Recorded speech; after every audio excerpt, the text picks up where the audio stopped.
Okay, so we have our Public Works Directors panel on October 8th. Leroy Cadena, County of Santa Barbara, is coordinating that. We've got several Public Works Directors confirmed, so that should be a really, really good meeting. Hope you guys can join us for that one. On November 12th, we are going to be having our 2020 virtual awards ceremony. So we had planned a really great casino night back in March, right before all of this took place. So we were holding out with hope that we could get together in person and continue with our plans to recognize the people and projects who we had selected for award this year. But since that's not going to happen, we want to continue with the recognition. So we're putting together a virtual award ceremony. I can't speak. Award ceremony on November 12th, and Brianna Daniels will be leading that. So look for the announcement soon. There should be some fun interactive portions of that event as well. And then Laguna County Sanitation District Treatment Plant Expansion, we will be having a virtual tour on December 10th. So hope you guys can make it to those. We will be sending out emails shortly. Thank you to our sponsors. Without them, we wouldn't be able to have our internship program continuing this year with the City of Guadalupe. Going to be offering a $3,000 internship to a student to get some experience with the city. So that should be interesting, and we'll be sharing more on that coming up. I'm going to pass this over to Brianna Daniels. All right, thanks, Amy. So since Laura is our highlighted speaker today, we thought it would be appropriate to recognize her as our Young Professional of the Year. So we were hoping, like Amy said, to do this back in March, but thought it fitting since Laura's our presenter, and probably a lot of folks that know Laura are here today. So Laura, congratulations first off. We're so happy to have you as part of our chapter and part of our group. And I know reading the nominations that the city is just thrilled to have you as part of their team. So for those of you that don't know Laura, Laura is a supervising civil engineer at the City of Santa Barbara. And she quickly rose to the ranks of supervising civil engineer. And as is a fellow Cal Poly SLO graduate, go Mustangs, and has led multiple award-winning bridge projects for the city, and just worked on numerous projects for the city. I think Ashley Shu is on to speak a little bit more, but I know that everywhere I go, I see Laura. She's so active in our professional societies. Just to name a few: ASCEYMF, SHIP, the Society for Hispanic Professional Engineers, National Engineers Week, and of course here APWA. So definitely a busy lady, and keeping our profession moving and thriving. And it's very clear in all of that that, you know, she's an excellent communicator. She is bilingual, and that brings something to the city that they haven't had before, so that's exciting, and is clearly a natural leader. So Ashley, if you want to say a few words as well from the city's side.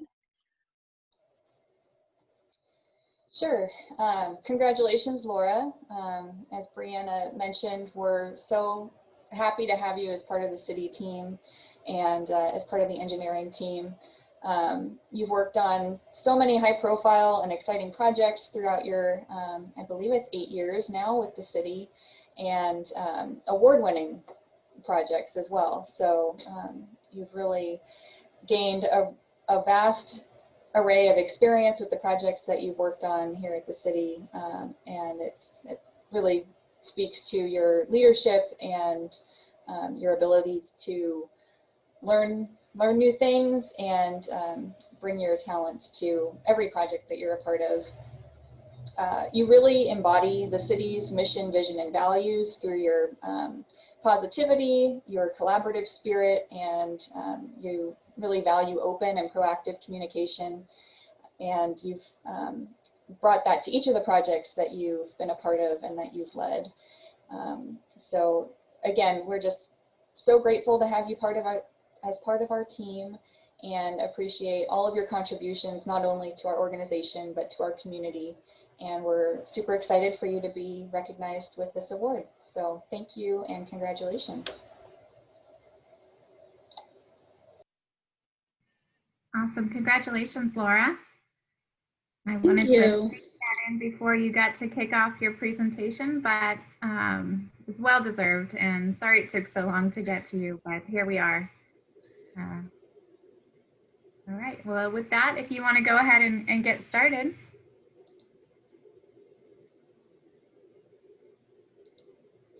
All right, sharing my screen. Is that working now? Yeah, it's working. Perfect. Well, thank you. You guys managed to surprise me again. I really appreciate the recognition from APWA as well as the city.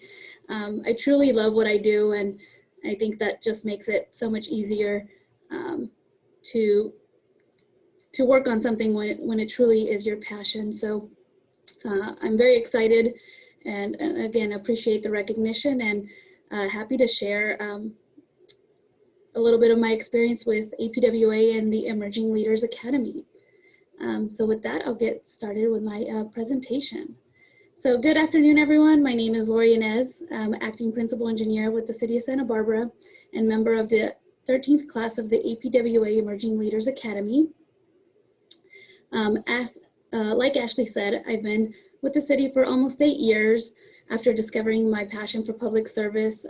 It all started with a summer internship during my college summers in my hometown, which is in the Central Valley. So why am I here today? Over the course of the last year, I had the opportunity to be a part of the APWA Emerging Leaders Academy with 15 other people within public works, varying from engineers to fleet supervisors and office managers who are spread out across the country. And we work together in order to develop our leadership skills, as well as a project which focused on developing the culture of leadership. And so I'll be giving you an overview of my experience with the program, as well as a little overview of our class project. So the Academy provides an intensive leadership and management training opportunity within the context of public works. It encourages professional growth through a strong network of peers and offers an in-depth introduction into APWA. Given that the Academy members and instructors are spread out across the country, after meeting in person for only 2 days at the APWA headquarters in Kansas City, we were sent our way and tasked with putting together a project on an issue that affects public works via a series of virtual meetings. And in Kansas City, I remember talking to my fellow Academy members about the struggles and how we would make that happen virtually, and who knew that what seemed impossible at that time would prepare us for what is now our new normal with COVID-19 and everyone working remotely and having to work on projects and collaborating with teams via the virtual setting. So over the course of the last year, we met each month to discuss our monthly homework assignments focused on various leadership topics, in addition to our class project, with the end result being a paper on developing a culture of leadership and a presentation at PWX, the National APWA Conference, which was supposed to be held actually in New Orleans last month. And again, due to COVID, it's been rescheduled to a virtual conference in December called PWX at Home. So when Amy and I scheduled this last year, I was hoping that we'd be done with the presentation at PWX, and then I'd be able to share that with you. But with everything changing, we're not quite there yet. And so I'll be giving you a glimpse of our presentation, which is not entirely done. And it's really a team effort with my other team members also being a part of the presentation and kind of changing things up and adding their perspective.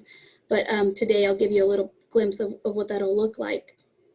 And so if you're interested in making a difference and developing your career within public works or empowering an emerging leader within your organization, I strongly encourage you to look into this program.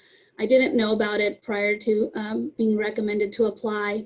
And so it's truly a great experience, and I can answer more questions at the end about some of the details, but reach out to me and look into the program. And I encourage you to encourage other employees or look into it yourself as a great opportunity to develop your skills.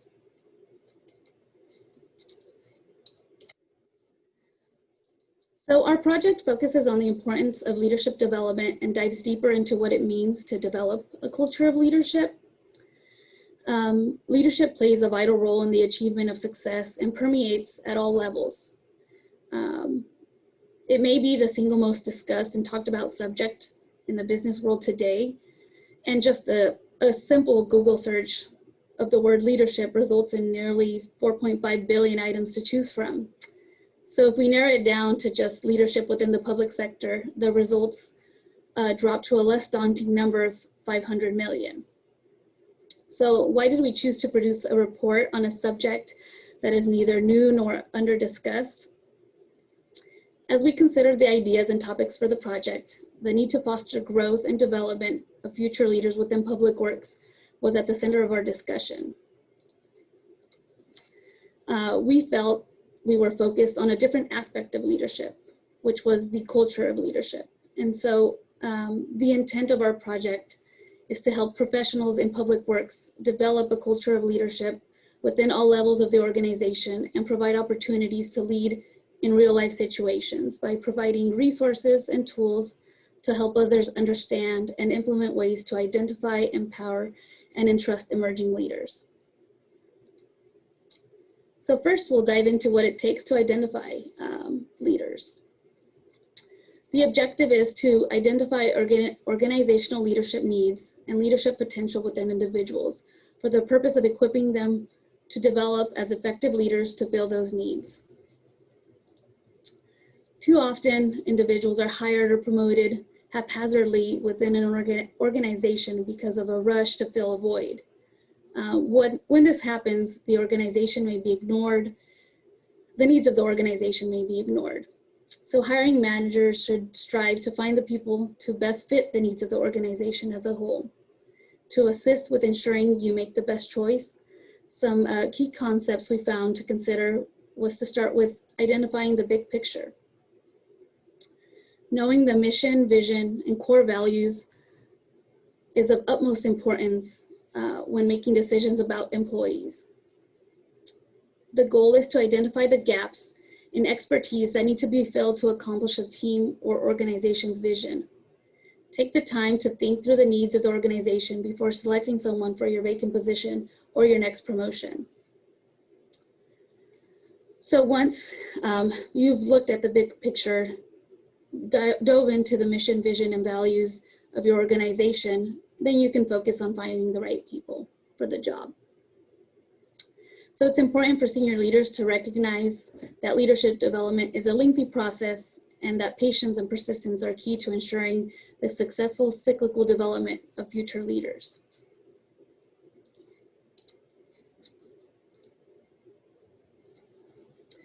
Like I said, identifying potential leaders is a first step of successfully developing a culture of leadership. When embarking on the path of building an A team, we found that John Maxwell's book on developing leaders around you discusses 5 A's to consider. Assets on hand. Who do you have on your team? Assets, assessment of needs. What do you need on your team? The ability of the candidates. So what can someone bring to the table? What can they do? The attitude of candidates. How do they operate? And the accomplishment of candidates. What have they done? Carefully following Maxwell's 5 considerations can take significant amount of time and emotional energy, but it is well worth the investment up front to ensure the team is built up of individuals with the potential to become great leaders.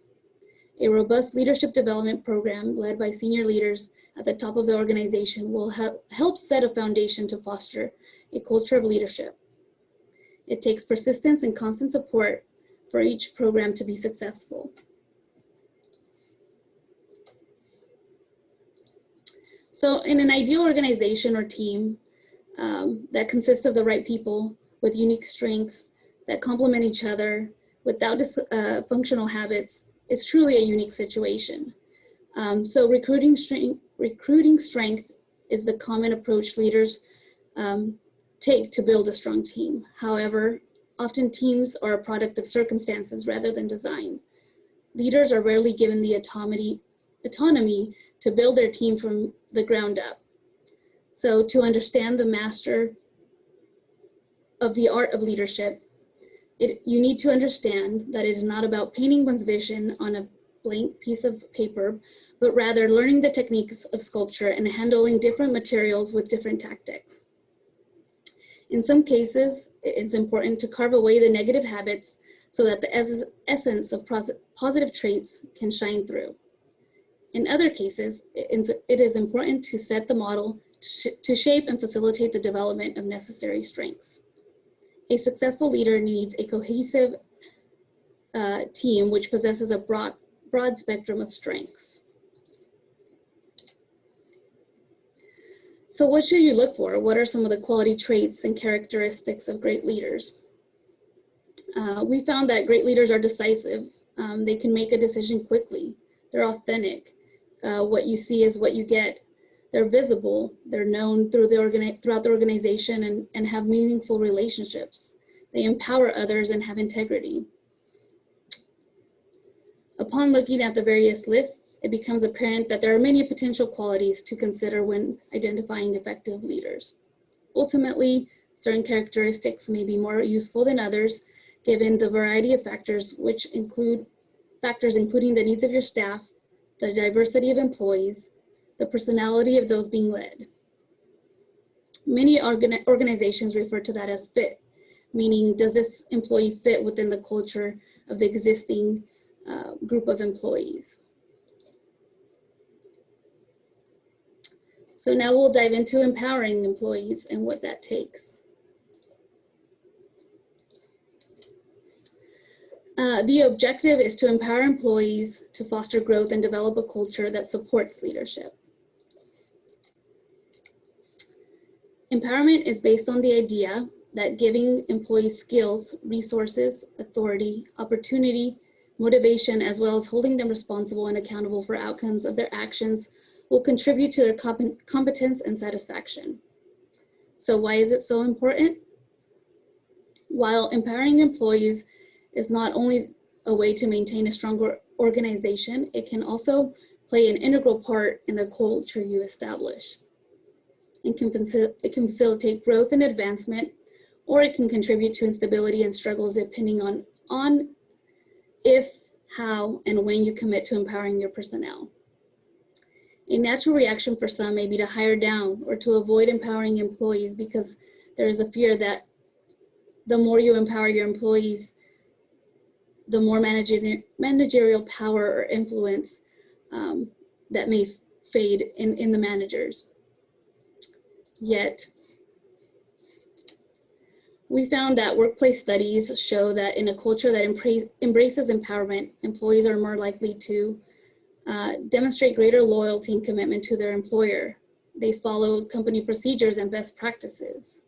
They're more productive and produce higher quality work. They'll also look for extra ways to contribute and make their presence known. They communicate freely and constructively and enjoy collaborating with their colleagues.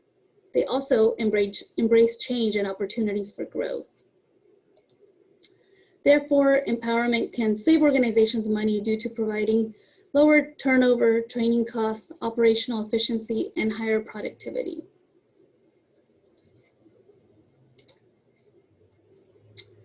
So after much research and combing through many studies, we decided to survey the members of APWA to see if their perspective was consistent with our research. We found that APWA members thought employee empowerment was important for the success of an organization. they found it helps build employee confidence in their ability to do their job.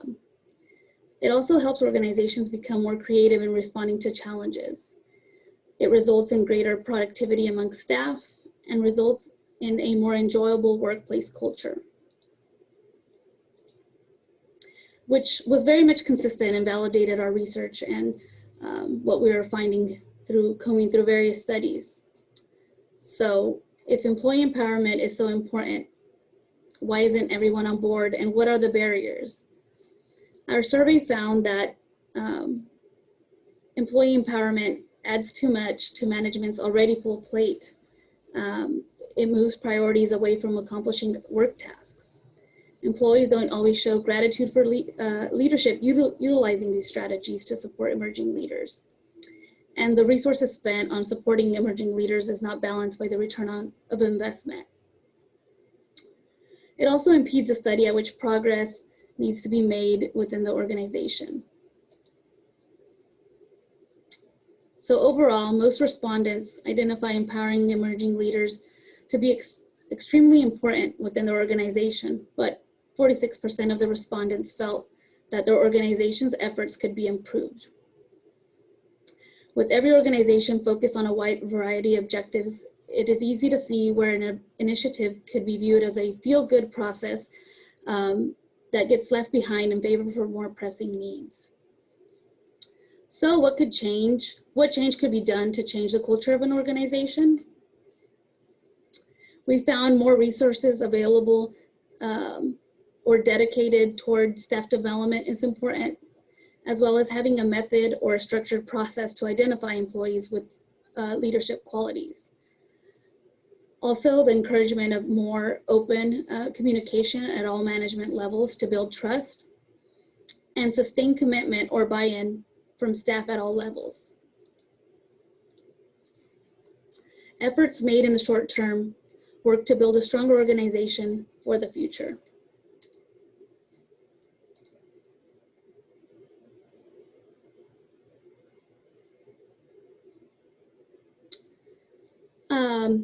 So what are some of the strategies people can focus on to overcome these barriers?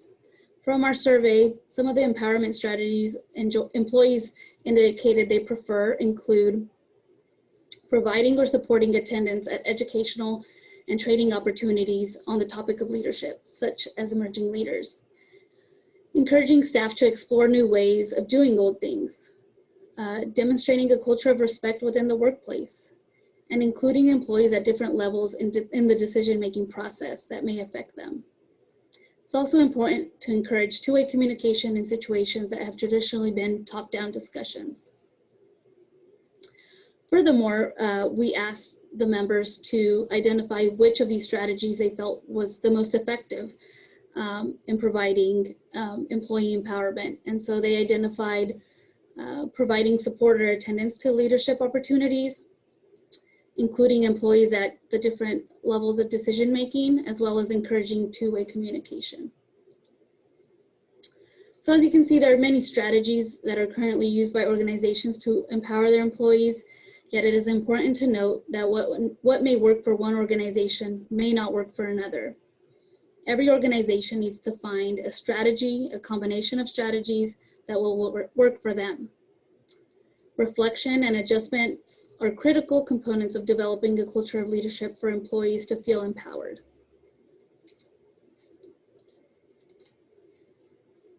So now we move on to entrusting leaders.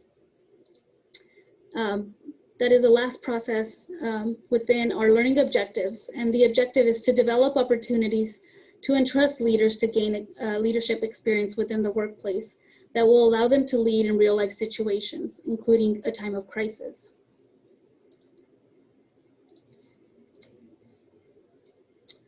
We found some of the strategies in order to entrust leaders to take the next step is to start by building trust. Trust is the critical foundational component required for entrusting leaders in a way that facilitates growth and confidence. There may be goals and outcomes, there may be a clear vision of what is desired, but a key component for emerging leaders to flourish requires the trust between the leader and the employee. Without establishing a relationship of trust, the activity at hand just becomes another to-do list with little to no purpose. Another strategy is to lead versus managing. The nature of managing requires the person in charge to direct an individual or a team by providing explicit action steps. This relationship is really a one-way relationship that does not seek feedback or input from the subordinate. In contrast, leading represents a two-way relationship through which leaders guide and entrust, and the subordinates share a common vision in which they will contribute. We also found that servant leadership is critical. Servant leadership is a management style in which an individual puts the needs of the team first. Servant leaders believe that when their team members feel personally or professionally fulfilled, they will produce higher quality work more efficiently and productively.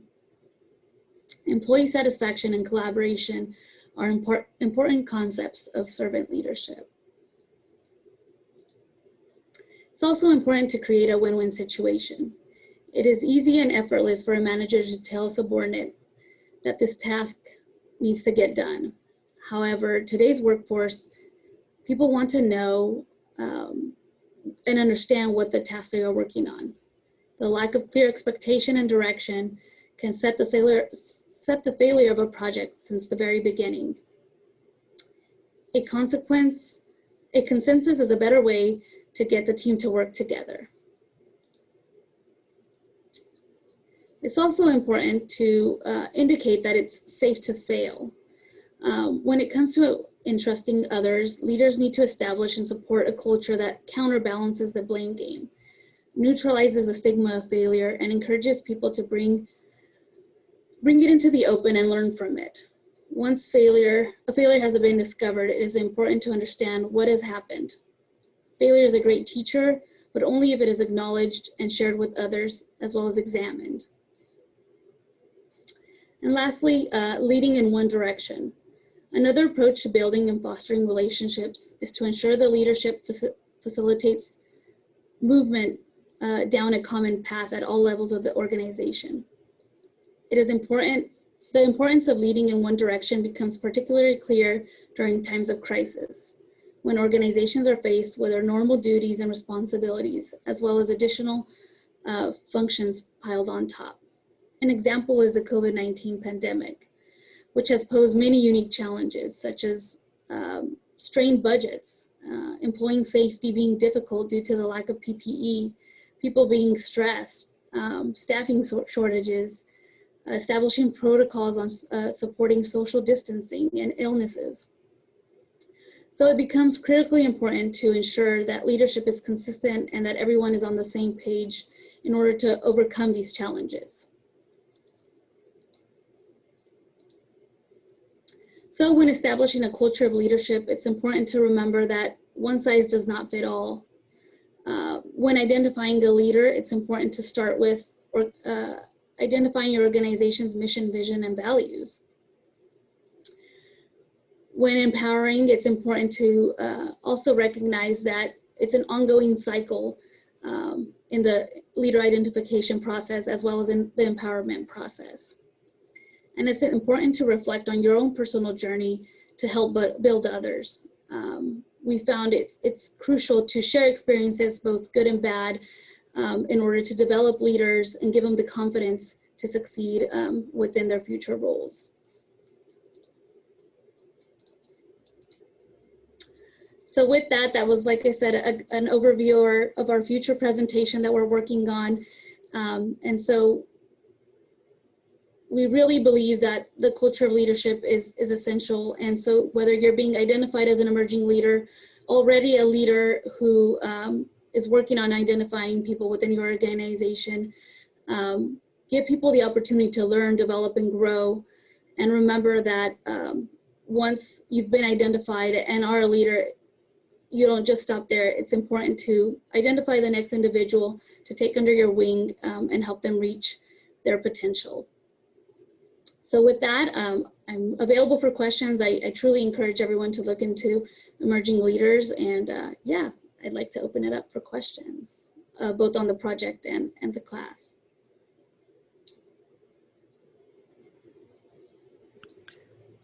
Laura, this is Brianna. What is the process for selection, and how many people are typically selected from a chapter or a region? So the process, it's an application process, which includes a series of questions that you have to answer in terms of your experience and your leadership goals. You have to be nominated by your organization, your employer, which includes a letter of recommendation and from various people. And normally the class is comprised of anywhere between probably 15 and 20 members across the country. And like I said, it's not just focused on engineers, it's really anyone within public works. We even had a couple members that were a part of a consultant company. And so they deliver public works projects, but not necessarily a part of a public organization. And so they're truly, they truly look to diversify the class, and that really helps build on the experiences and the sharing of challenges, and it really creates a great diversity for the class, and bouncing ideas, and leads to great discussions in our monthly meetings on various leadership issues. Excellent, thank you.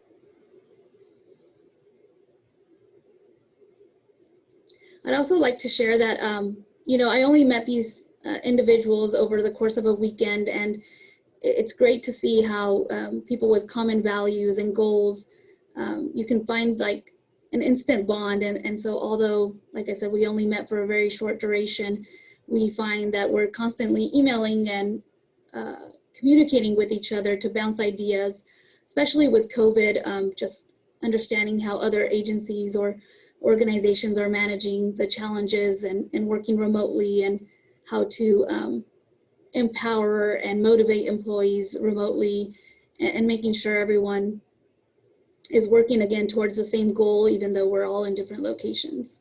So it's really truly great to see how that came together and evolved over the course of the year.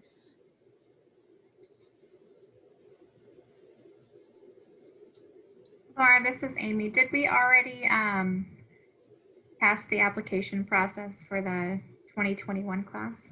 We did. So actually, applications are due typically at the beginning of August. They open up in early summer, so sometime around June.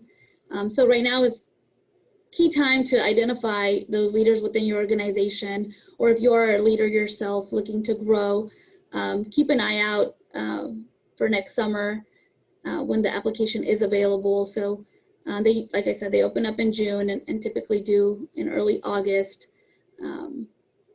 And you're typically notified in September whether you've been accepted or not.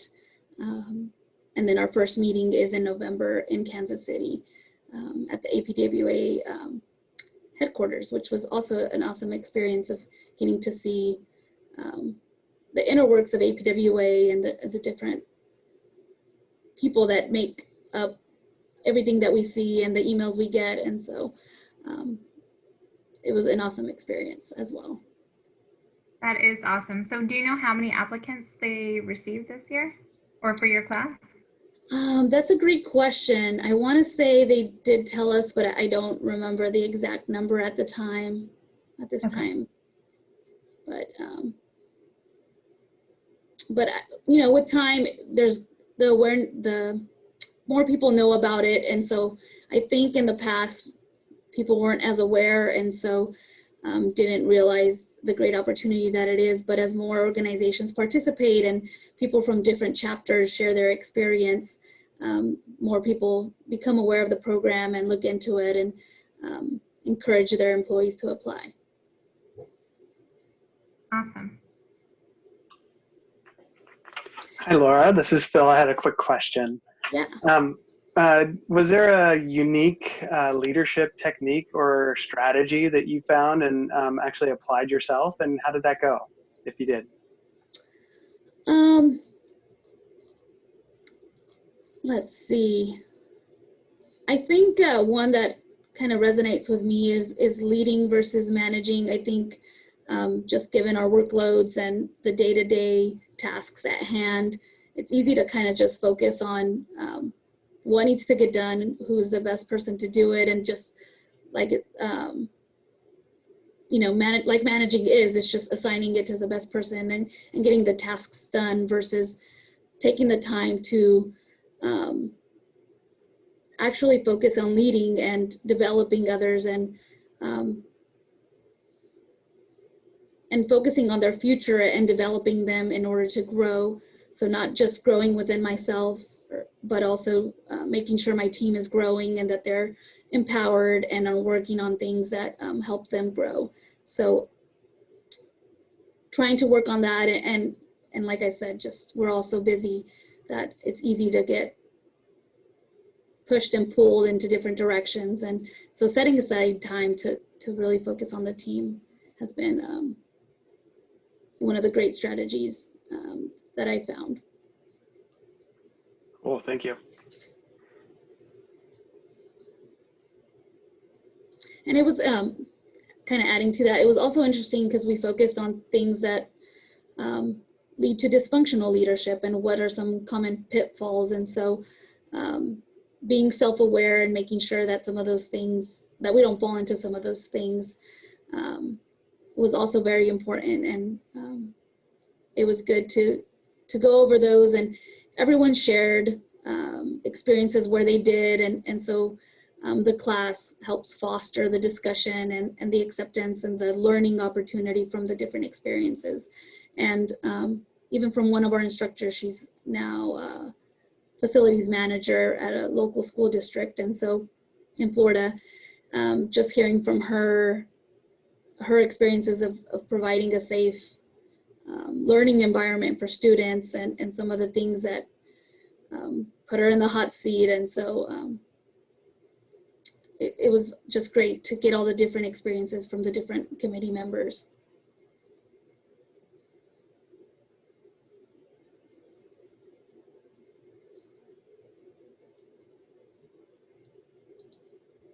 Feel so disconnected because I don't see any cameras. Thank you, Phil.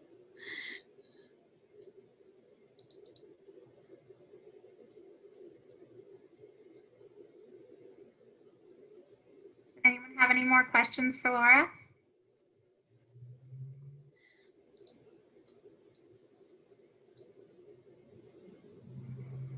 Okay, gone.